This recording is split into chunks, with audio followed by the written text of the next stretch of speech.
Hello, this is Louise Hay, and I would like to discuss a few ideas with you for people who are concerned with their health and would like to take an active part in assisting their own healing or in maintaining their health. It doesn't matter what your disease is. If you choose to work with these ideas, your health is sure to improve. I once heard a definition of health that made a lot of sense to me. Good health, it said, is having no fatigue, having a good appetite, going to sleep and awakening easily, having a good memory, having good humor, and having precision in thought and action, not being klutzy, being honest, humble, grateful, and loving. How healthy are you? I do not heal anyone.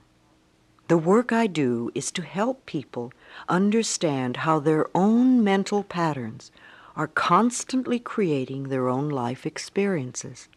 All of them. The good experiences and the so-called bad experiences. And also how these same mental patterns are contributing to the ease and dis-ease in their bodies. We do not want to be ill, and yet we need every disease we have. It is the body's way of telling us that we have a false idea in consciousness. Our body is telling us we are on the wrong track and need to change the way we think. Every illness is a lesson for us to learn.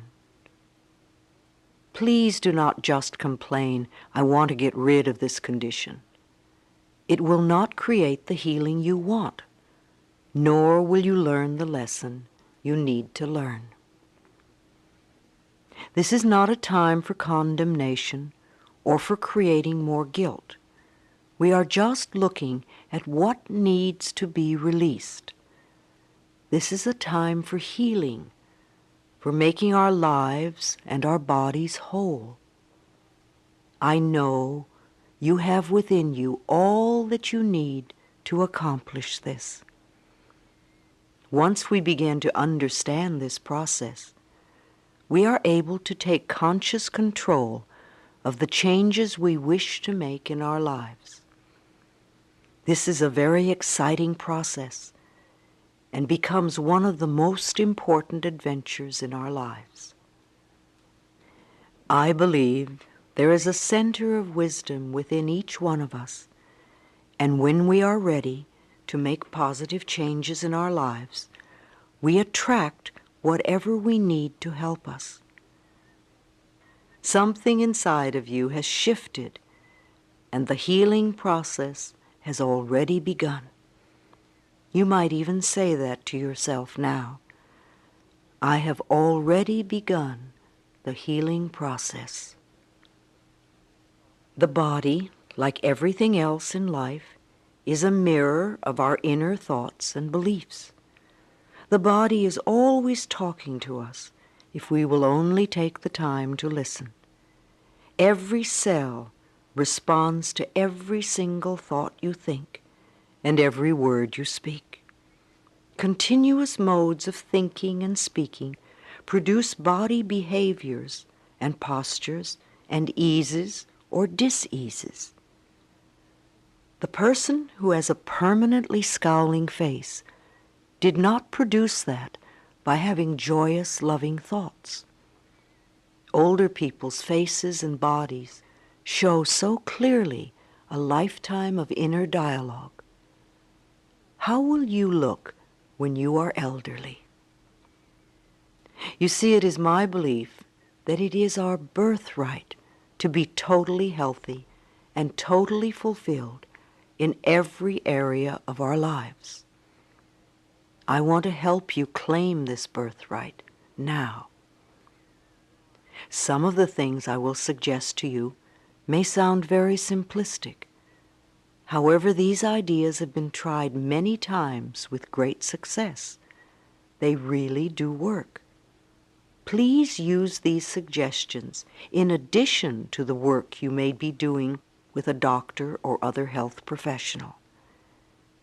It will be helpful to both of you. Take a nice deep breath, and if possible, allow yourself to be in a comfortable position. Just let these ideas wash over you. Only those ideas that are right for you will be accepted by you. It doesn't matter whether you understand them all or not, or if they make sense to you right now. Your subconscious mind will hear and record whatever you need. I believe that all illness is self-created. Not that we say, I want to have this illness, but we create a mental atmosphere where this dis-ease can grow and flourish. Our internal mental dialogue reacts in every cell in the body. I heard a physician say recently, if the surgeon operates on a patient without doing something to help them change the cause of the disease, then all the doctor is doing is prolonging the life of the patient until the patient can create another dis-ease. You see, we need to do more than just treat the symptom. We need to eliminate the cause of the dis-ease. And for that, we need to go within ourselves where the process of illness began. It is my belief that we are each responsible for every experience in our lives, the best and the worst. We all create our experiences by the thoughts we think and the words we speak. The universe totally supports our internal dialogue. Our subconscious mind accepts as truth whatever we choose to believe. You can say it either way. They both mean that what I believe about myself and about life becomes true for me. What you choose to think about yourself and about life becomes true for you. And we have unlimited choices about what we can think. When we are very little, we learn how to feel about ourselves and about life by the reactions of the adults around us. Now, if you lived with frightened people or with people who were very unhappy, then you learned a lot of negative things about yourself and about life. You may still believe them. However, this is not to blame our parents, for we are all victims of victims, and they could not possibly have taught us anything they did not know. If your mother did not know how to love herself, or your father did not know how to be gentle and kind, then it would be impossible for them to teach you to love yourself or to be gentle and kind. Your parents were doing the best they could with what they had been taught as children. I also believe that we choose our parents. Each one of us decides to incarnate upon this planet at particular points in time and space. I believe we do this because we have chosen to come here to learn a particular lesson that will advance us upon our spiritual, evolutionary pathway. We choose our sex, our color, our country, and then we look around for the particular set of parents who will mirror the pattern we are bringing in to work on in this lifetime. Often when we grow up, we point our fingers accusingly at our parents and whimper, "You did it to me." But really, we chose them because they were perfect for what we wanted to work on overcoming. As very little children, we learn our belief systems, and then we move through life creating experiences to match our beliefs. Look back in your own life and notice how often you have gone through the same experience. Well, I believe that you created those experiences over and over because they mirrored something that you believed was true about yourself. It really doesn't matter how long we have had a problem, or how big it is, or how life-threatening it is. The point of power is always in the present moment. This means that what you have experienced during your life and up to this moment, you have created by your own thoughts and beliefs of the past. However, what you are choosing to think and believe and say today, right here and right now, is creating your future. Your current internal dialogue is creating tomorrow, next week, next month, next year, etc. Notice what you are thinking at this moment. Do you want this thought to be creating your future? Is it negative or positive? Just notice and be aware. I'm not trying to create guilt for anyone, nor to make anyone wrong. I am making us aware of what is going on inside of us. Many of us who create illness and dis-ease are in fact totally out of touch with what is going on in our minds and in our bodies. We only notice our bodies when we become ill or are in pain. If we do not know what is going on inside of us, how can we ever change? No matter what the problem is, the only thing we are ever dealing with is a thought, and a thought can be changed. All our experiences are just outer effects of our inner dialogue. Even self-hatred is only hating a thought you have about yourself. You may have a thought that says, I'm a bad person. This thought produces a feeling, and you accept the feeling as true. However, if you eliminate the thought, you won't have the feeling. Thoughts can be changed. Change the thought, and the feeling must go. Believe it or not, we do choose our thoughts. We may habitually think the same thought over and over so often that it does not seem that we are choosing the thought. But we did make the original choice. We can refuse to think certain thoughts. Look how often you have refused to think a positive thought about yourself. Well, you can also refuse to think a negative thought about yourself. It seems to me that everyone on this planet that I know or have worked with is suffering from self-hatred and guilt to one degree or another. The more self-hatred and guilt we have, the less our life works. We find we have an inability to speak up for ourselves, and we're always trying to please others. Or we may be angry and explosive all the time. The less self-hatred and guilt we have, the better our lives work, on all levels. This includes the health of the body too. It has been my experience that the very bottom line for everyone I have worked with is always, I'm not good enough. And we often add to this, I don't do enough, or I don't deserve. Does this sound like you? Always saying or implying or feeling that you are not good enough. But for whom? And according to whose standards? Now, if these negative beliefs are very strong in you, then how can you possibly create a loving, joyous, prosperous, healthy life? Somehow your subconscious beliefs would always be contradicting you and making sure you do not obtain your goals. I find that resentment, criticism, guilt, and fear cause more problems in our bodies and in our experiences than anything else. These feelings come from blaming others and not taking responsibility for our own lives.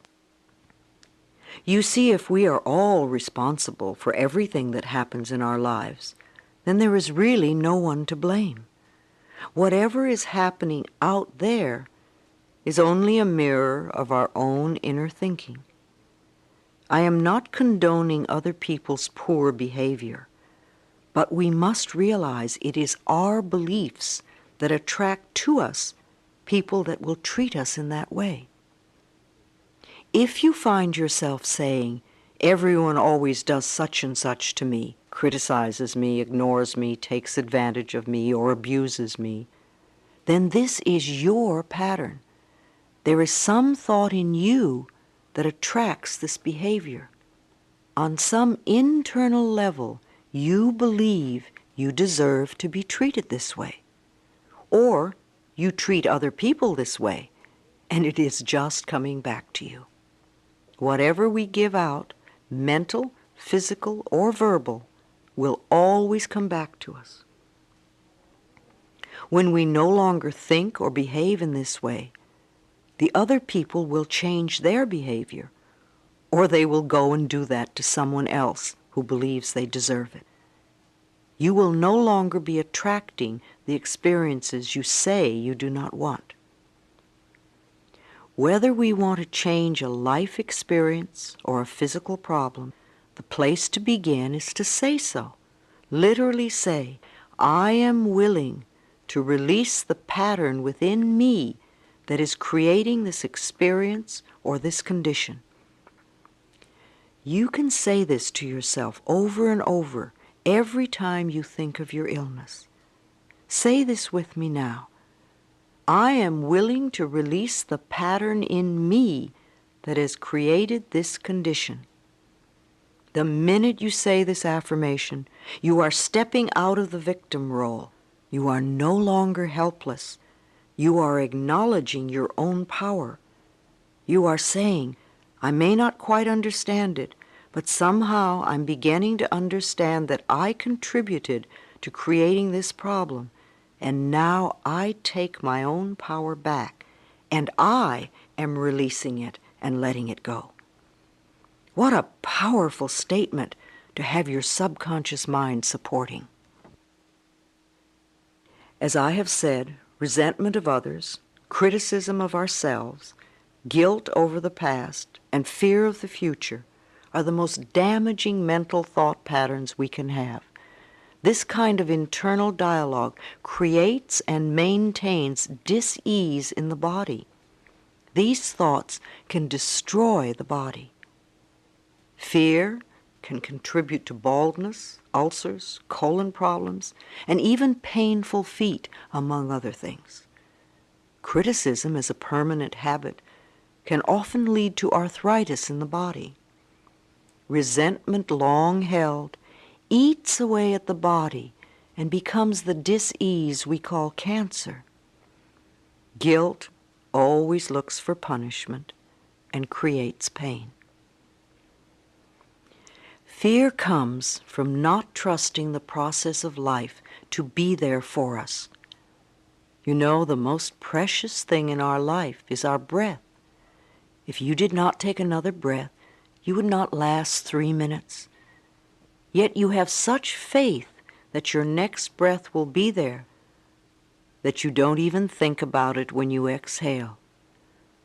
Now, if the power that created us has given us enough breath to last for as long as we shall live, can we not begin to trust that the rest will also be provided for us?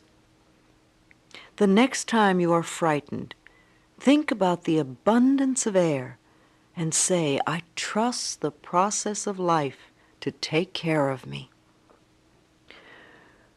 Whenever someone is in pain, I know they have created a lot of guilt for themselves.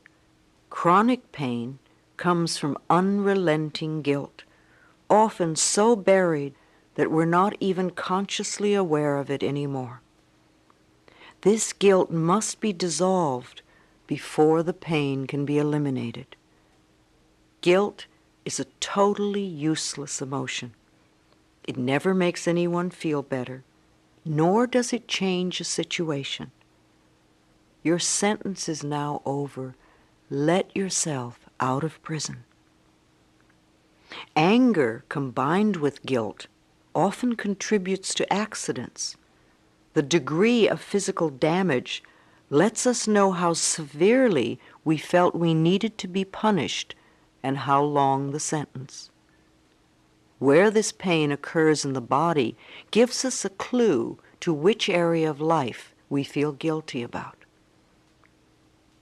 Critical people often attract a lot of criticism because it is their pattern to criticize. They are often cursed with perfectionism, the need to be perfect at all times in every situation. Do you know of anyone on this planet who is perfect? I do not. Why do we set up standards that say we have to be super person in order to be barely acceptable? That is such a heavy burden to carry.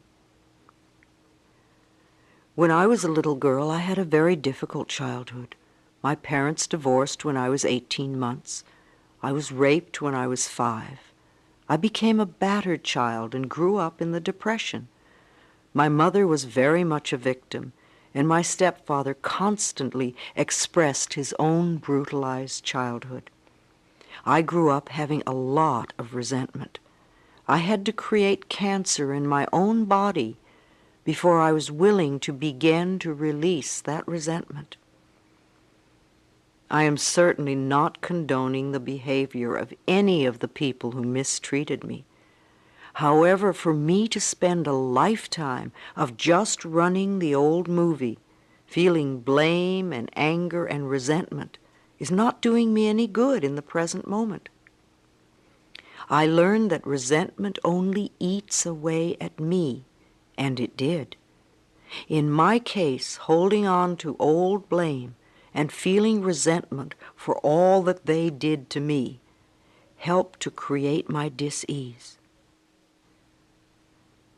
Releasing and forgiving and letting go helped me to heal myself.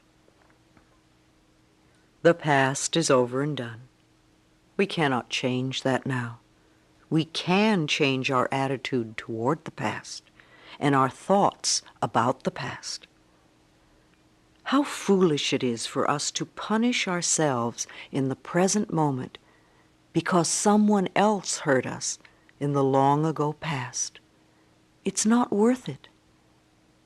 I often say to people who have deep resentment patterns, please begin to dissolve the resentment now when it is relatively easy. Don't wait till you're under the threat of a surgeon's knife and you have to cope with panic too. It is vital that we release foolish, outmoded, or negative ideas and beliefs that do not support us and nourish us. Our concepts of ourselves and of life and of God must support us, not negate us.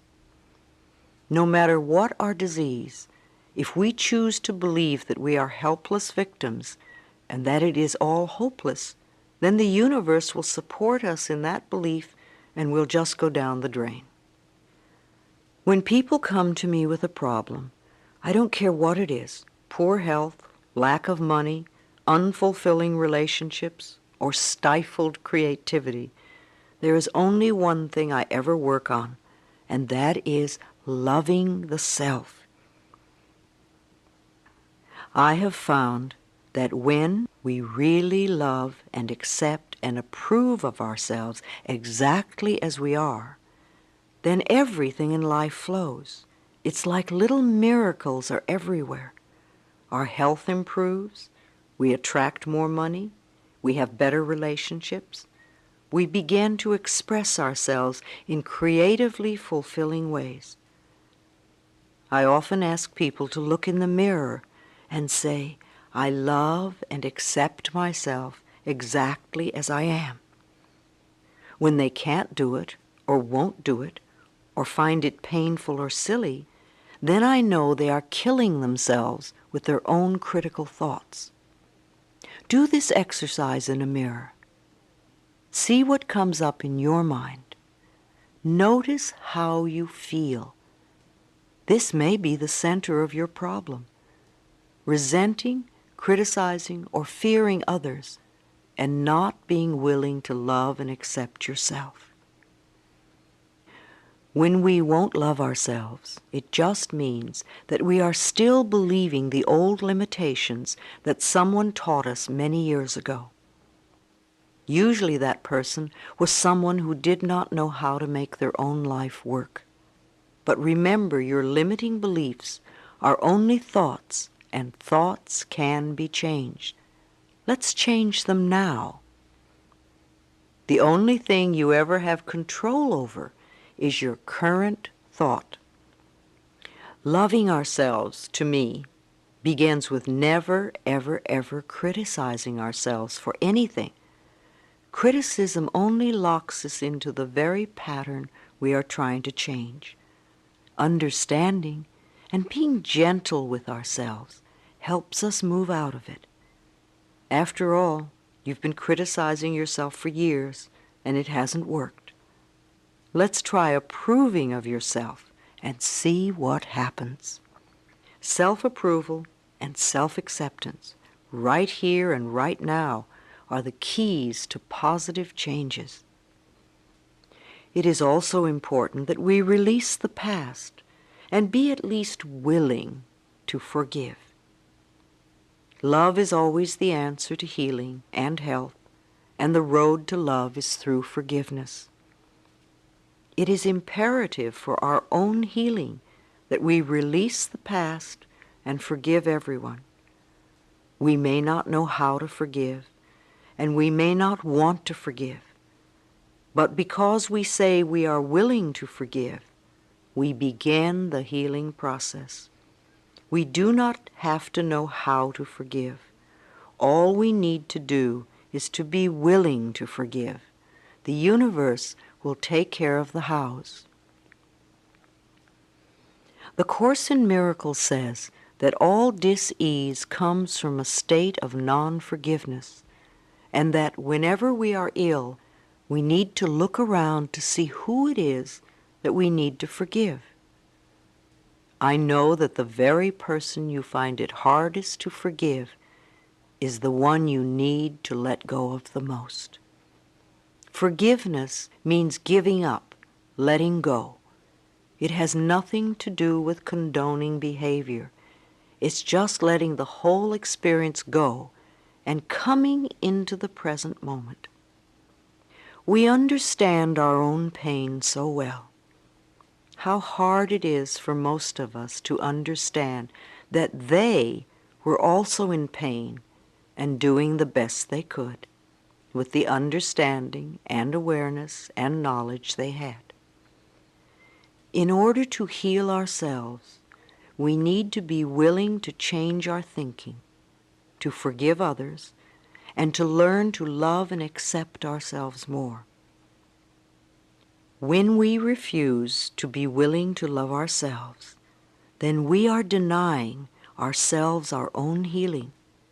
Self-acceptance and self-approval in the now are the keys to positive changes in our future. One of the ways in which we unknowingly deny ourselves love is to make ourselves wrong, to be critical of what we do or do not do. Even using the word should limits you, and removing it from your vocabulary will make a great difference in your life. It certainly has in mine. Let's take the word should and discard it forever, never to be heard of again. Should is a word that makes a prisoner of us. Every time we use should, we are either making ourselves wrong or making someone else wrong. We are in effect saying not good enough, or you have failed, or you are going to fail, or just wrong. Begin to listen to how often this word is used and how crippling it is. Let your understanding and awareness grow and make you free. Replace the word should with the word could.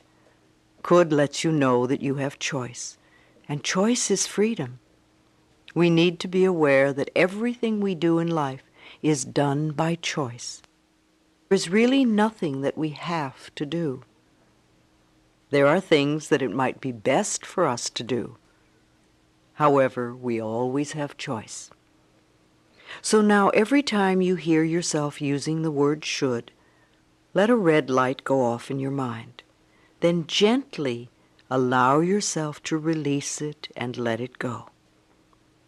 Please don't use eliminating should as another excuse to get angry at yourself. All we want is understanding and awareness. Then things will drop away by themselves. You might notice, oh dear, it's 27 times today that I've said should. No wonder I'm such a rigid person. Now that would be understanding and awareness and the road to freedom. One of the worst things we can do is to get angry at ourselves. Anger only locks us more rigidly into our patterns. Sometimes we think we have to be angry at ourselves in order to change. You may have been angry at yourself and scolding yourself for years, and you still haven't changed. That is not the way to do it. Think of what happens when we yell and scream at a tiny child. All the joy goes out of their life, and if we yell and scream at them long enough, they literally shrivel and sit in corners, or they tear up the room.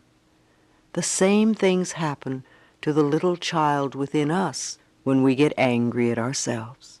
We lose our joy, we lose our creativity, we lose our spontaneity, we lose our freedom and our health. We don't need any more anger. We need more self-acceptance and more self-love. When we can accept ourselves right now, as we are right now, without any criticism or judgment, then we are truly loving ourselves, and the negative patterns must dissolve.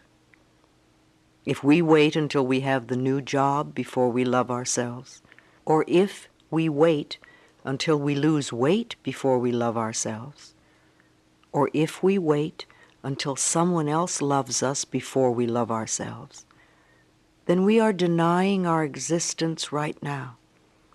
If we wait until we become perfect before we love ourselves, we waste our lives. We are already the perfect outer expression of our inner understanding, and we will change. But the changes we make when we love and accept ourselves are always positive, always. So let's release the anger and all those negative beliefs about ourselves and about life, and begin the process of accepting and approving who and what we are in the here and now. We are always unfolding in the best way we can. The knowledge and understanding that you are already incorporating from this tape will help you to change your life and dissolve the negative patterns. No negative condition can remain in our lives when we truly love and accept ourselves. Love is the healing power. Love dissolves anger. Love gets rid of guilt. Love fades away fear. Love for ourselves is the power that heals us. On a physical level, I would suggest that in addition to whatever program your doctor may have created for you, you also seek the services of a good nutritionist. You could go to the health food store and seek advice, or go to the library and read a book on nutrition, or talk to a friend who understands the importance of good food in your diet and how it can help rebuild your body. There are many things you can do to assist in your own healing. Body, mind, and spirit must be balanced. It sounds more overwhelming than it is. Just begin where you are, doing what you can. It's like cleaning a house. It doesn't matter in what room you begin. If you keep going, eventually the whole house becomes clean. Let me repeat, I believe it is our birthright to be totally healthy and totally fulfilled in every area of our lives. Let us claim and accept that birthright right now. We are going to experience a deep relaxation with a guided meditation to help you create new thought patterns that you can use to dissolve disease in your body and to build perfect, vibrant health. Express the growing love you have for yourself by lovingly taking care of the miracle you call your body.